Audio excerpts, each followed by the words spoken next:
In today's instructional video, I'm going to be talking about the process of orchestrating a basic rock tune for a variety of instruments. Hi, my name's Brad Esbensen and I lecture in jazz arranging here at the Jazz Music Institute. My philosophy behind teaching arranging is to hopefully inspire students to enjoy arranging as much as I do and to produce their own arrangements in the future. For this presentation, I'm going to be discussing the process of creating a simple orchestration for a mixed ensemble of instruments for a particular tune, You Raise Me Up, to accompany a choir. In most instances, I'm given a piano part that the choir is already working with and are familiar with. The process then involves taking the notes written in the piano part and orchestrating those notes or assigning those notes to the instrumental ensemble that is going to be performing with the choir.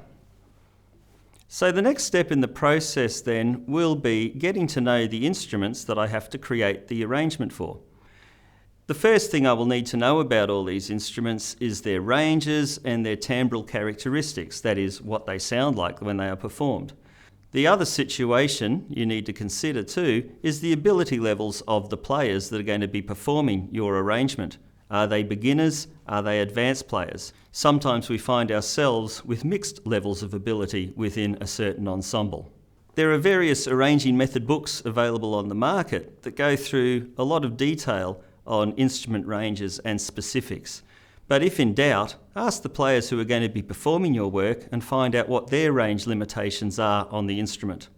The next step in the process is I will write down a list of the instruments that are available to me and determine which range suits those instruments best. As you can see, I've broken down various groups of instruments to fit within certain ranges notated on the page you're looking at now. This will help me to decide which instruments will best fit within the ranges of the music that I'm endeavouring to orchestrate and arrange for my instrumental ensemble. Within each of those instrument combinations that I've shown you, you can mix and match instruments to help vary the timbre of your orchestration at various points in the arrangement. For example, the flute fits in group 1, but you've also got options with clarinet in group 1 or a high trumpet part in group 1. And using different instruments at different times will provide a variety of sounds to your orchestration.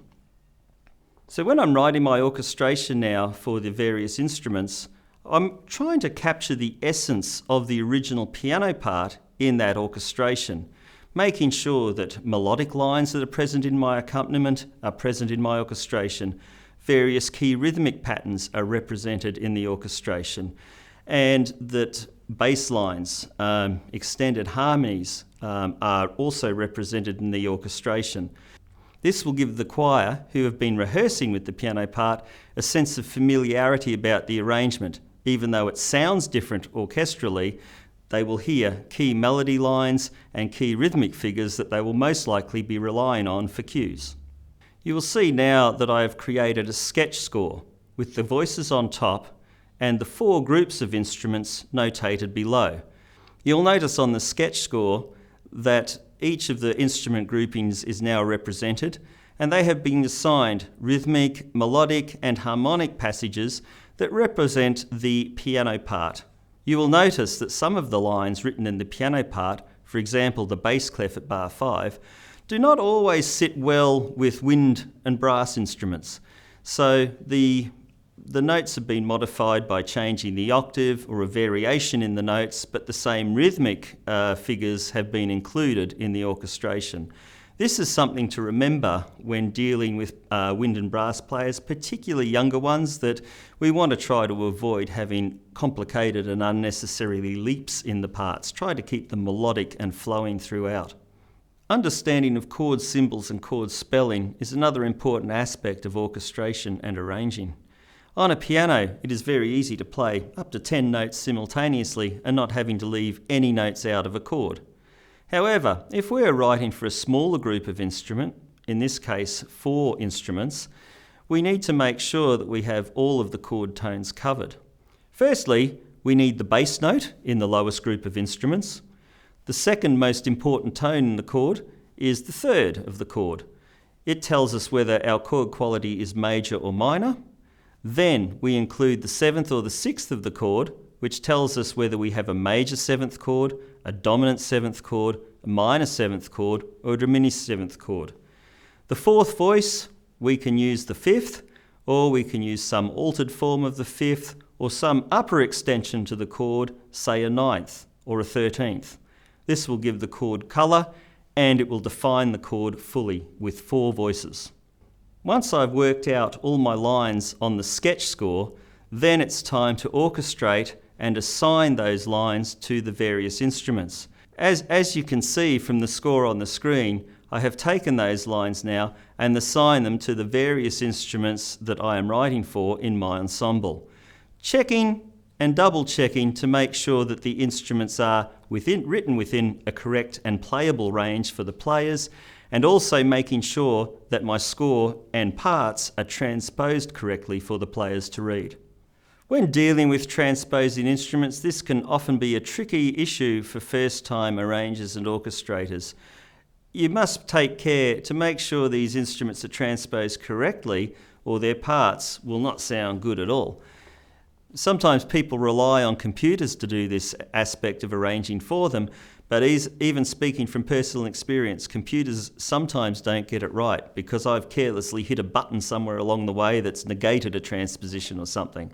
So a quick check of transpositions to make sure instruments are transposed correctly when you print your parts out is very valuable. Some quick tricks for making sure that your instrument parts are transposed correctly can be done by the following. If you look at our score for You Raise Me Up, it is written in the key of B flat major, 2 flats.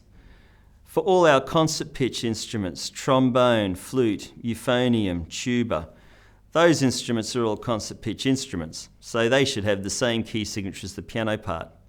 Our B flat instruments transpose up a tone, so the B flat trumpet, the B flat clarinet, and the B flat tenor saxophone. You'll see their parts lose 2 flats from the key signature, so they'll all be written in C major. Be careful with the tenor sax part, because not only does it go up a major second, it transposes another octave as well to sound the same as the piano. Our E flat instruments lose 3 flats. In this case, B flat major, we take off the 2 flats and gain another sharp. So they will be written in G major. That's our E flat alto sax, B flat baritone sax.